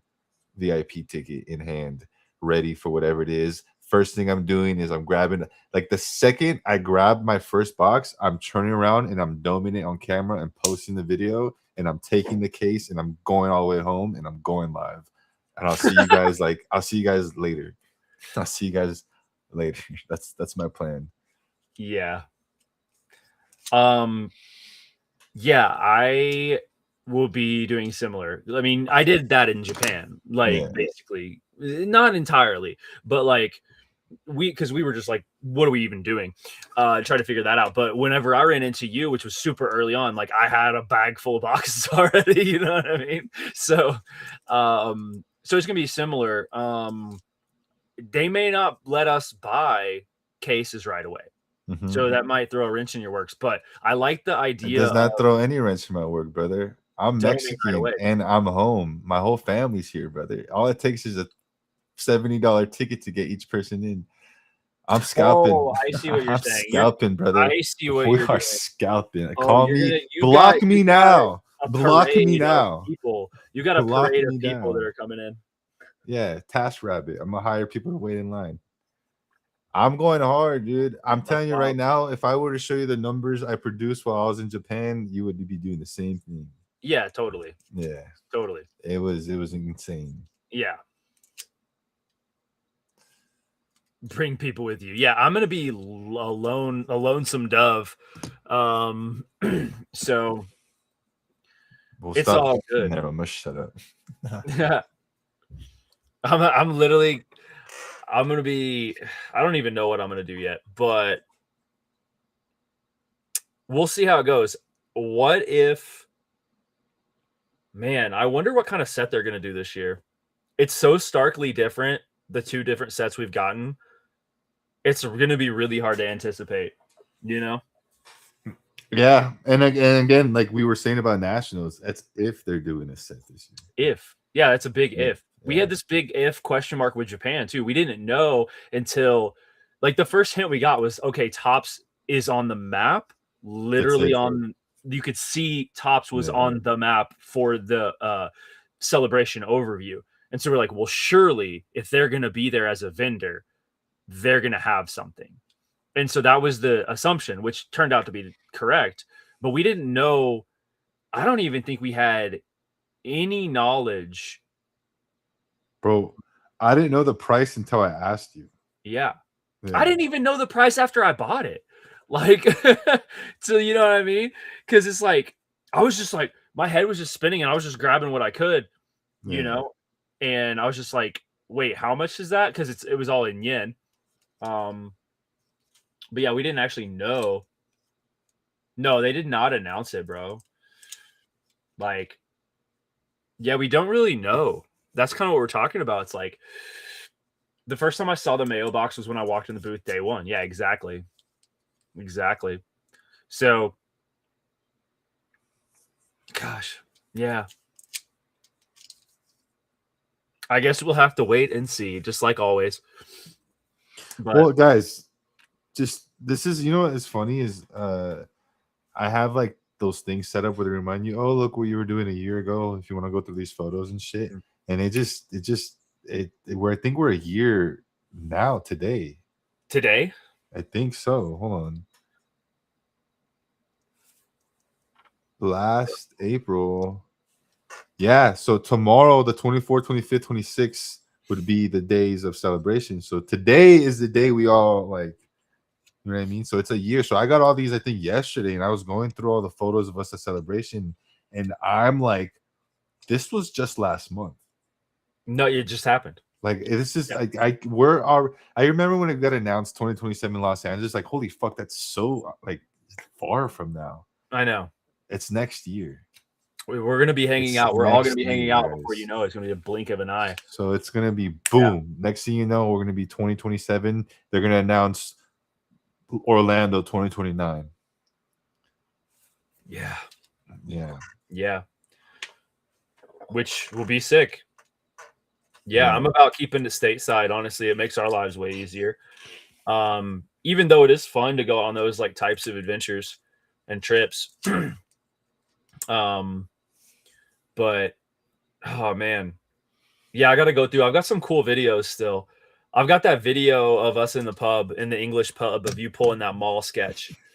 You know what, dude? This would be finally a perfect time. I've been saving these videos for a year and I Yeah, have it's not known good what to to do do it with as a them. recap. I Yeah, think next week, guys, we will do a full. I will just sit here and go through all my videos and just get a full recap of us yeah, meeting each other, us doing the rips and sips. We'll yes, do a whole. How about this? yes. I'll edit it together, like vlogging it, and we'll do a live reaction to it with I everybody. love it. Let's do it. I'll send you some video as well, and you can Yeah, add that in and and I'll compile see it. if I can get any clips from Tony or anything. Yeah, perfect. Yeah, that'd be cool. Yeah, absolutely. Man, how cool is that? That's a great idea. That's a great idea, dude. I'll be looking forward to that. Yeah. Heck yeah.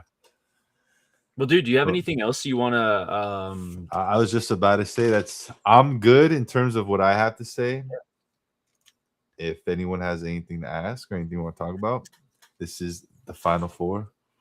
We watch. Yo, honestly, dude, I'm never gonna forget like being still home and these fuckers Pop and Tony were uploading by like live by the moment. Like they'd go do something, upload, do something, upload. And I remember just watching this 4 a.m. Like it was like 4 a.m. my time. Their 7-Eleven runs and shit. Mm-hmm. Dude, Yep. Yep. They're really good at that, man. They're really good at that. I know it doesn't make sense to because it's just LA, but I wish everyone was coming for 2 weeks out here. That would have been a blast. You talking about LA for Yeah, because you know celebration? how everyone went celebration, they kind of did 10 to Yeah, yeah, yeah. 14 Well, that's days. what Yeah. well, that's why I was actually starting to tell you, like, my mother-in-law is going to come out. We're going to try to plan it to where I can actually do that for LA as well. Yeah. So, That'd be great. yeah. So we can get into all kinds of trouble and do some fun things.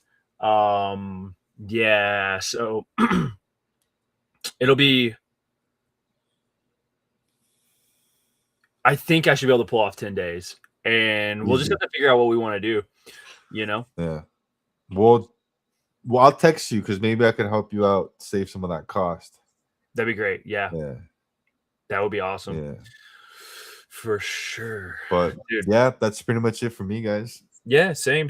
And we'll just continue to keep hanging out with you guys. And so you've got a stream. Are you about to stream?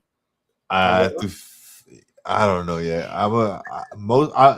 I'm gonna be online right now. I just don't Yeah. know what I'm gonna be doing exactly right now. Yeah. But I am gonna be live on Whatnot. I don't know if I'm gonna be finishing the break because I don't know if today's still dead. I don't know. It's been a funny few days. Yeah. On the app. It's been the market is telling right now. Mm-hmm. I think Smugglers has gone a little. Someone a few weeks ago was saying, "You think the Smugglers market is kind of fatigued?" And I said no, and now I could say I think it's fatigued. Yeah. Officially Yeah. now, Yeah. officially it's fatigued. Yeah, but it is what it is, man. We got a new set coming out next month. Who cares, right? 100%. Yeah. So speaking to that, so I'm gonna run a single stream tomorrow morning. Nice. And then Saturday, I'm no stream for me tomorrow night because I'm going to a Red Rock show. I'm finally doing something fun with some friends,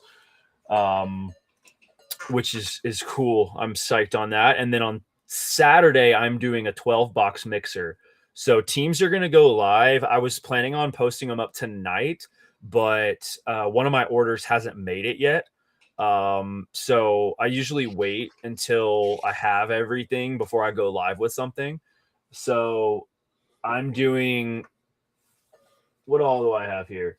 I'm doing 2 boxes of 24 chrome, 2 boxes of 25 Breakers Delight chrome, 2 Smugglers boxes, 2 boxes of Mayo, 22 signature series.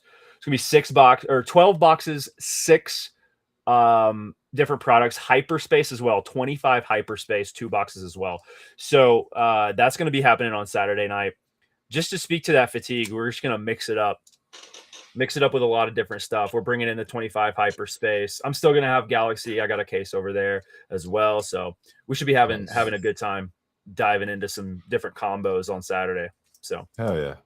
Yeah. All right then. That's all I got, man. Oh, 2 hours on the dot. Let me get the mail. Yeah, right. We'll see you guys next week, 6 p.m., 6:30 next Thursday. Later, guys. Next Thursday, we'll do that year recap. It should be really